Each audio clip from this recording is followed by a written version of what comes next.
თქვათ, მოცემული გვაქვს ორი სამკუთხედი, ერთი არის ABC, მეორე არის DEF და ორივე არის მართკუთხა სამკუთხედი. ახლა თუ დამატებით ვიცით ამ სამკუთხედებზე, რომ ორივეს გააჩნია კუთხე თეტა, თქვათ, კუთხე BAC არის თეტა და კუთხე EDF ასევე არის თეტა. მაშინ აქედან პირდაპირ შეგვიძლია დავასკვნათ, რომ ეს ორი სამკუთხედი არის ერთმანეთის მსგავსი. და ახლა როგორ ვასკვნით ამას? თუ ვიცი, რომ ორივე არის მართკუთხა სამკუთხედი, ეგ ნიშნავს, რომ ორივეს გააჩნია 90 გრადუსიანი კუთხე, ხო? ანუ მართი კუთხე. და თუ ვიცი, რომ თეტა არის მეორე კუთხე, რაც ორივე სამკუთხედს გააჩნია, მაშინ მესამე კუთხეც აუცილებლად ამ სამკუთხედს უნდა ჰქონდეს ტოლი. კერძოდ, ეს თუ არის თეტა, ვიცი, რომ ეს 90-ია, სულ უნდა იყოს 180 შიდა კუთხეების ჯამი. ამიტომ ეს კუთხე გამოდის, რამდენი? ეს კუთხე გამოდის 90 მინუს თეტა.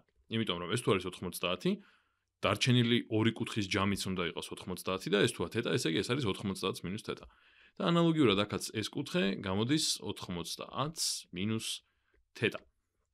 ესე იგი გამოდის, რომ თუ მაქვს ორი მართკუთხა სამკუთხედი და ამ მართი კუთხის გარდა კიდევ ერთი ერთმანეთის ტოლი კუთხე გააჩნიათ, ანუ ერთნაირი კუთხე თუ გააჩნიათ, მაშინ გამოდის, რომ მესამე კუთხეც ორივე სამკუთხედში ერთმანეთის ტოლია და საქმე გვაქვს მსგავს სამკუთხედებთან. მსგავსი სამკუთხედები არიან ესენი. ახლა, რატომ არის ეს საინტერესო? რისთვის რაში შეიძლება გამოვიყენოთ? როცა მაქვს მე მსგავსი სამკუთხედები, მაშინ შესაბამის სიდიდეებს შორის ფარდობა ამ სამკუთხედებში იქნება ერთმანეთის ტოლი. და ახლა რას გულისხმობ? პირველ რიგში, მოდი ცოტა იდენტიფიცირება გავაკეთოთ გვერდების მართკუთხა სამკუთხედში მართი კუთხის მოპირდაპირე გვერდს. რა ეწოდება? ეს არის ჰიპოტენუზა, ხო? ეს არის, დავწერე ეს ნაცვლად. ეს არის ჰიპოტენუზა. შემოკლებით ჰიპ. და ანალოგიურად DE იქნება ამ შედარებით დიდი სამკუთხედის ჰიპოტენუზა, იმიტომ რომ ესეც მართი კუთხის მოპირდაპირე მხარესაა. ესე იგი, ესეც არის ჰიპოტენუზა. კი ბატონო. შემდეგ, რადგან თეტა კუთხეზე გვაქვს საუბარი, მოდი თეტას მიხედვით განსაზღვროთ დანარჩენი ორი გვერდი. ანუ BC-ს დავარქვათ მოპირდაპირე. BC იქნება მოპირდაპირე.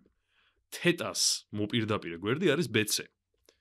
და რაც შეეხება ამ ბოლო ქვედა გვერდს, მოდი ამას დავარქვათ მიმდებარე.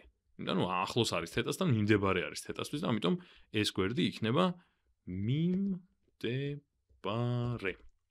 ანალოგიურად აქაც მექნება EF, რომელიც არის თეტას მოპირდაპირე და DF, რომელიც არის თეტასთვის მიმდებარე. ეს არის მიმდ. შემოკლებით დავწერე უკვე აქ. ახლა მოდი გამოვიყენოთ ის ცოდნა, რომ მსგავს სამკუთხედებში ერთმანეთის შესაბამისი სიდიდეების ფარდობა არის ერთი და იგივე და დავწეროთ რაღაც შეფარდებები. მაგალითად, დავწეროთ, რომ BC გაყოფილი BA-ზე, ანუ ჰიპოტენუზაზე, ესე იგი, BC შეფარდებული BA-სთან, ანუ ჰიპოტენუზასთან, უნდა იყოს იგივე, რაც ამ სამკუთხედში რა ფარდობა? EF გაყოფილი ED-ზე. რატომ? იმიტომ რომ თუ BC არის პატარა სამკუთხედში თეტას მოპირდაპირე, მაშინ დიდ სამკუთხედში ამის შესაბამისი იქნება ასევე თეტას მოპირდაპირე, რომელიც არის EF. ესე იგი, გამოდის, რომ ეს შეფარდება არის იგივე, რაც EF შეფარდებული ED-სთან. ანუ აი ეს ამ სამკუთხედის მოპირდაპირე გვერდი, ამ სამკუთხედში თეტას მოპირდაპირე გვერდი შეფარდებული ჰიპოტენუზასთან. ED-სთან. კი ბატონო, ეს არის ერთი წყვილი, ასე ვთქვათ, ფარდობების, რომლებიც ერთმანეთის ტოლია. შემდეგ, ანალოგიურად შეგვიძლია მიმდებარეზეც ვთქვათ. აქ AC არის მიმდებარე გვერდი, თეტასი, ამიტომ AC შეფარდებული AB-სთან ტოლი უნდა იყოს DF-ის შეფარდებული DS-თან, ხო? ისევ მიმდებარე ჰიპოტენუზასთან, მიმდებარე ჰიპოტენუზასთან. ესე იგი, აქ არის DE. DF-ი შეფარდებული DS-თან. და კიდევ ერთი წყვილი შეგვიძლია გავაკეთოთ, მოპირდაპირე შევაფარდოთ მიმდებარესთან. ნუ ან პირიქით, მაგრამ ბარემ როგორც თქვი, ეგრე დავწერ. ესე იგი, BC შეფარდებული AC-სთან, ანუ მიმდებარესთან, იგივე იქნება, რაც EF შეფარდებული DF-თან. Ეხლა, დავუკვირდეთ ესეთ რამეს.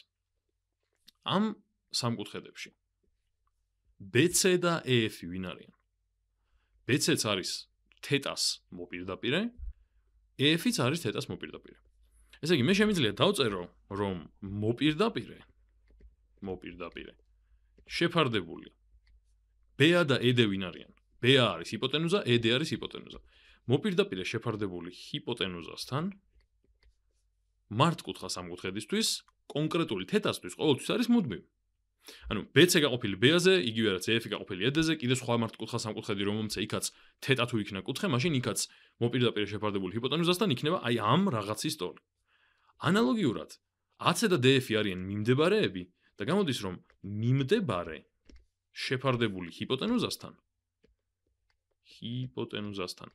ნებისმიერი მართკუთხა სამკუთხედისთვის კონკრეტული თეტასთვის არის მუდმივი სიდიდე. ანუ ეს თეტა რომ მომცე ნებისმიერ მართკუთხა სამკუთხედში მიმდებარე შეფარდებული ჰიპოტენუზასთან იქნება აი ამ რაღაცის ტოლი. აი ამათი ტოლი. და ბოლოს მოპირდაპირე შეფარდებული მიმდებარესთან, ესე იგი მოპირდაპირე შეფარდებული მიმდებარესთან ასევე არის მუდმივი სიდიდე. იმიტომ რომ ისევ და ისევ კონკრეტული თეტასთვის ნებისმიერ მართკუთხა სამკუთხედში მოპირდაპირე გაყოფილი მიმდებარეზე არის მუდმივი რიცხვი. და ამის გამო, რადგან ესენი მუდმივი სიდიდეები არიან, ამათ დაერქვათ სახელები. მოპირდაპირე გაყოფილი ჰიპოტენუზაზე, რაღაც კუთხის მოპირდაპირე გვერდი გაყოფილი ჰიპოტენუზაზე არის სინუს თეტა. ესე იგი, სინუს თეტა დავარქვით მოპირდაპირე გვერდის ფარდობას ჰიპოტენუზასთან, თეტას მოპირდაპირე გვერდის ფარდობას. თეტას მიმდებარე გვერდის ფარდობას ჰიპოტენუზასთან დავარქვით კოსინუს თეტა. ეს არის კოსინუს თეტა. და ბოლოს თეტას მოპირდაპირე გვერდის ფარდობას თეტას მიმდებარე გვერდთან დაერქვა ტანგენს თეტა.